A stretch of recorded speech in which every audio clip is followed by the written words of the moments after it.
Now, this is a bit of a dream for me, because he's a bit of a hero of mine. So I'm delighted to be able to introduce the very first Parkinson of the new millennium. I hand over to the one and only Mr. Michael Parkinson. Dear, thank you, Gabby. I don't know if it's a sort of fully-fledged Parkinson program. I've got Sir David Attenborough here, and over in New York shortly we're going to be talking to Dame Edna Everidge, and I thought we'd just sort of round up now at this point and what we've seen so far, David. I mean, you've been holding a watching brief for us during the course of the evening. What have you made of it all? Well, I'm reminded of how we all felt when we first saw the world from Apollo. When we suddenly saw that we were really just one small globe in space. And I've had that feeling again tonight, that we've been round the world. Mm-hmm. And you may say that the millennium's a very arbitrary date, you know, and we know that it is. We know that it doesn't actually coincide with a particular birthday, as we used to think it did. And we know that the calendar has been messed about, so we don't know whether it really was 2,000 years or not. But the fact of the matter, and the important thing, is that people all around the world agreed, okay, time for a party. Okay, a time for looking back and for looking forward. And if all of us, all the world thinks that, that is not a bad start to be thinking together, it seems to me. Yes. Can I just say we're getting some terrible noise? I think it's doing John Kettley talking in the background. Could you rip his mic off or something like that, because it's a bit distracting. So it has a significance then beyond the firework display and the Well, I think so. Yes. I mean, I truly think, see, after all, I've been sitting up there looking at the pictures coming from India, from China, from all over the place. And the fact that everybody's agreed, okay, it may not coincide with events in our particular religion, but okay, this is a time for looking back and for looking forward. That is something. And I'm not suggesting that it's going to mean that people will forget their quarrels with one another, but at least it will understand that we are all together on this one planet, and we do have the responsibility to do something about it. What's been interesting too, of course, has been the way that this medium that we work in has brought all this together, the way that we've encircled the globe with technology. It must be interesting to you to think back, I mean, over the time that you spent starting in television. I mean, this was unthinkable, wasn't it? Yeah, was it ever? Yes. I remember when David's father, Richard, you probably do too, said, and now we have an important moment in the development of television.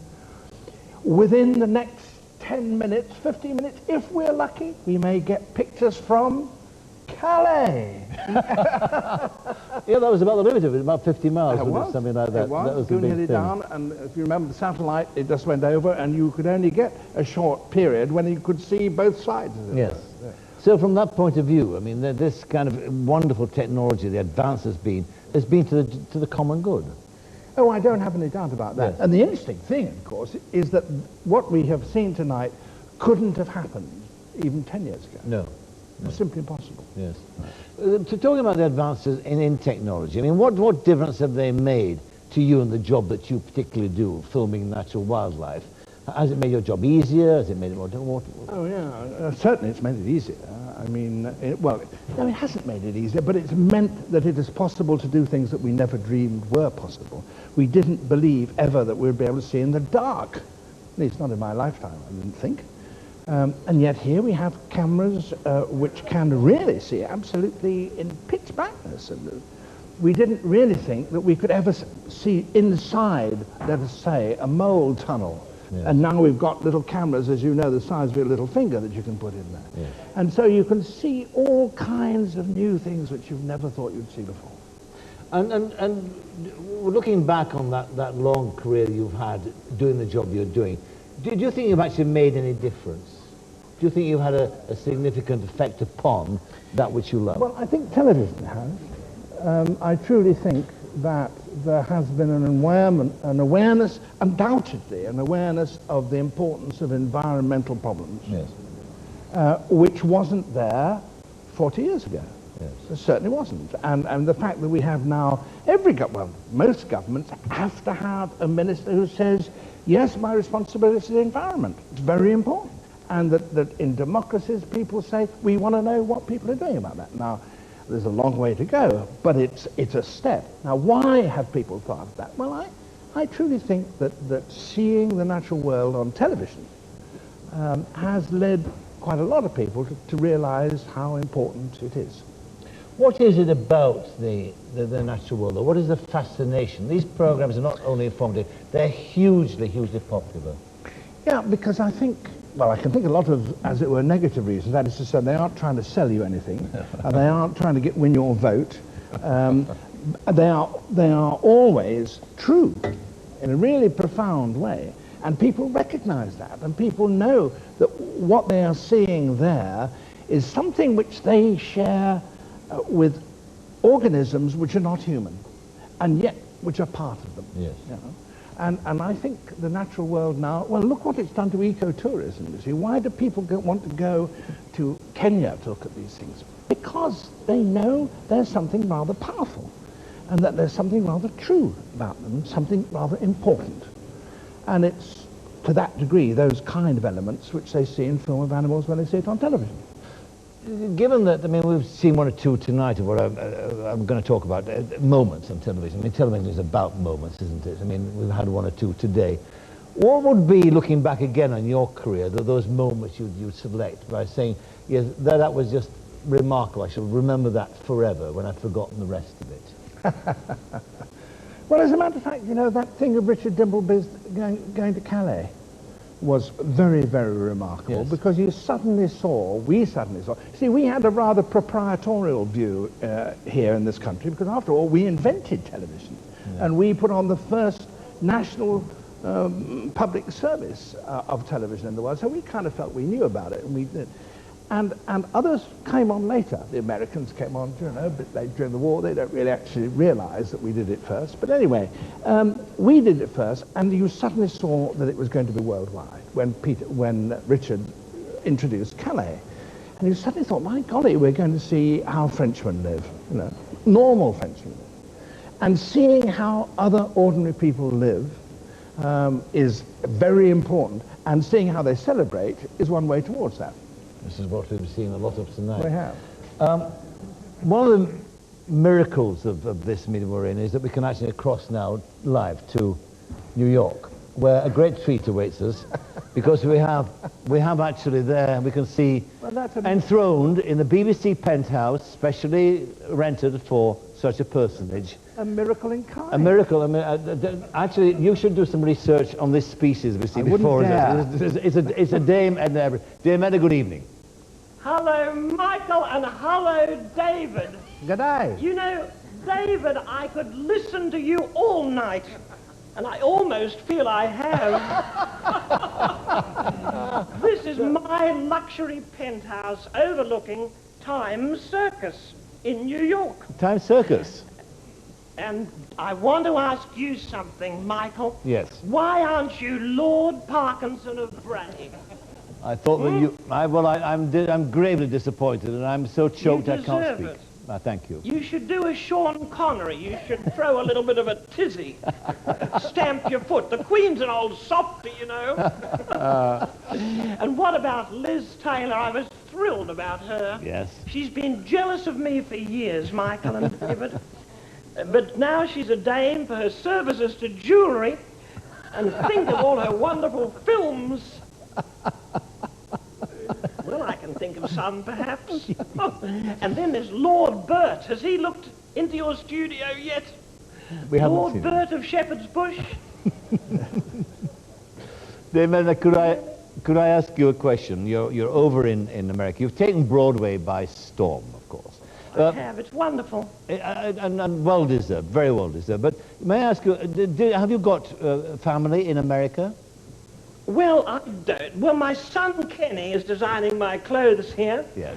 And my dysfunctional daughter lives here with a retired Czechoslovakian tennis player, a strange woman. But I've done something very special and very millennial, David and Michael. You see, I've imported my mother, Gladys Beasley, from Australia. Here she is, for the first time on television. My mother. Can you see a superficial resemblance? I mean, she's like me, except Well, she's not in showroom condition, I'm afraid. In fact, I think she thinks she's still in Australia. May I ask, Damon, how old your mother is? Well, I don't know. Let's look at her. I have brought a wonderful Chinese geriatrician with me, Dr. Tang, and I'm hoping, because my mother may have been born in the 19th century, that she might make a bit of a record soon. Dr. Tang, just tell me, will she make it into the next century here? She will.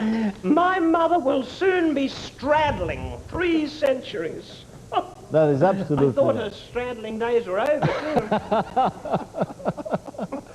Yes. Has she been able to share... Isn't it exciting? I hate to interrupt you, but there's an echo in my earpiece. But I've heard the exciting news that Mr. Boris Yeltsin is going to be the next head of light entertainment at the BBC. That'll stir things up. He might revive that old age tradition of alcoholism. Who knows?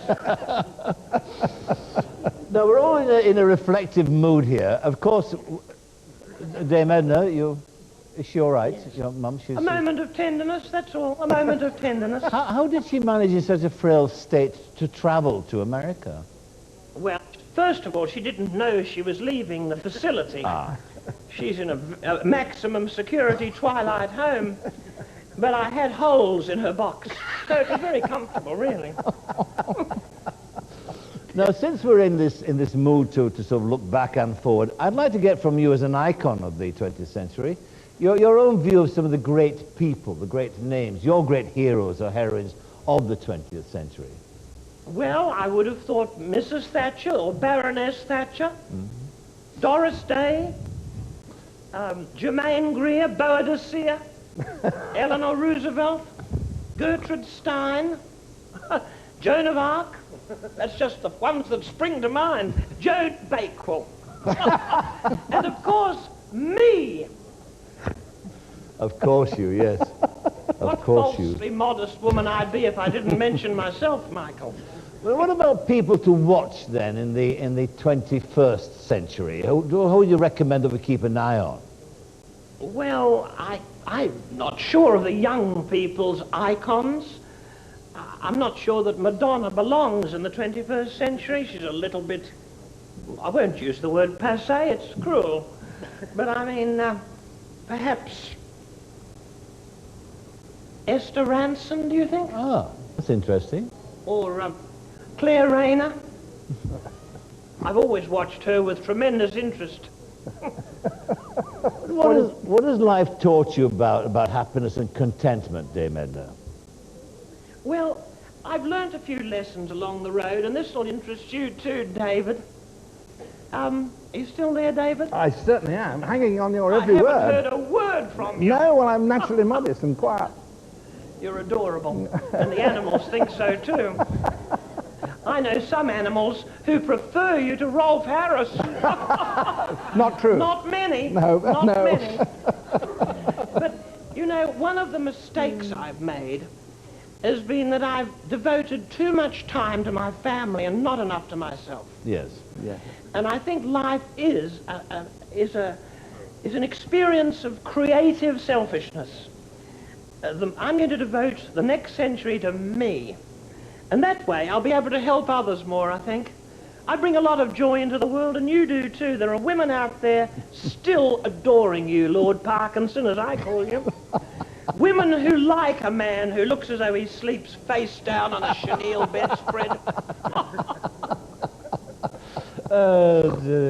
Now, how have the Americans taken to you? Because I would imagine that your very presence was a bit overwhelming to them. It was. Yes, they're very conservative in America. Yes. Very conservative. And I gave them a little bit of a jolt because political correctness is not my forte. I speak the truth. I'm Jill Blunt. And they've come round to me. They really have embraced me, and that's beautiful because I see America as the Australia of the future, Michael. And the Australianization of the world is something that was pretty apparent, wasn't it, during those millennial celebrations. But what I want to know is you're in the 21st century. Yes, true. And I'm still in the 20th. Yes. So how does it feel? Has your cell phone exploded? Has that KY got to you? Have you had any trouble with the KY bug? Have you? Not yet. You're still... The computer at the bank is still working, I hope, Michael. Yeah, You're still drive's rich, still aren't you, working. darling? Yes. Now, have you heard much attention from suitors in America? American men, have they? Stage door Yes, Johnnies, I've had approaches. Henry Kissinger is one. Donald Trump. Yes. Prince Rainier of Monaco. Gore Vidal has been on his knees. Not for the first time, either. So, but I say no. I enjoy my freedom. I enjoy just... that is sharing a little bit of our experience, hope, and strength with our adoring possums. Now, your mother keeps... she's there, and I can't quite make out... She's partially here. Is she understanding what's happening? Are you understanding what's happening, Mummy? I think she is. As a matter of fact, don't be deceived. She's an artful woman, and she's as strong as an ox, Michael. She'll outlive all of us, I think. Indeed. All right. Well, David Attenborough, what do you think about this this first meeting you've had with the Dame Edna? Well, she is, as she says, younger than us, Yes. in that she's still living in 1999, but she's really remarkably well preserved, isn't she, for even so? I am. I think it's just because I think nice thoughts. Really? Really? Is that what makes your hair curl? Well, I was born this colour, and I only now realise where I got it from. My mother dyed her hair brown for years, and I was a lonely child. I thought I was an isolated case. And now I find, since I've cut back on her hairdressing at the hospital, that this is her natural colour. She's been deceiving me all this time, Michael. All right. Well, Dame Edna, can we come back to you in just a moment, because we've got a rather special sketch here that we want to put in first of all. There's a featuring French and Saunders, two other people who you admire inordinately. I adore them. You do, I know that. I'll be watching them in the 21st century. Well, indeed. Okay. Let's have a look at this special sketch then, them at the Dome. Oh, dear. Wow, this tired old ovum certainly needs a cup of tea. Oh, yes. Fiver. Nothing like it since the dawn of time, as we say here in the Millennium Dome. You're never off your feet when you're an ovum, are you? Where is this hard hat area, then? Oh, it's the dome, the entire dome. Oh, right. Yes. It's not finished yet, you see. Not finished at all. The Millennium Dome. Yeah. Millennium. Yeah. Ah, when is that, then? Do you know, I'm not exactly sure, but I'll tell you something. I am not going to look at it directly with my bare eyes. No, oh no. Look at it through a bucket of water. Yes, yes. I hope it isn't cloudy. It'd be awful to miss it again. Yes. Oh, yes. I'll be back for you in a couple of minutes. Thank you very much. It gives me a chance to work on my speech. What? What? What? She's not wearing a hard hat. Oh, goodness. I know exactly who that is. It's the thinking man's tart. Carol Doberman. Yes! Come on, come with me. Hello. Would you mind if we just sat amongst you? Excuse our attire. Yes, we're eggs. Yes, we're eggs.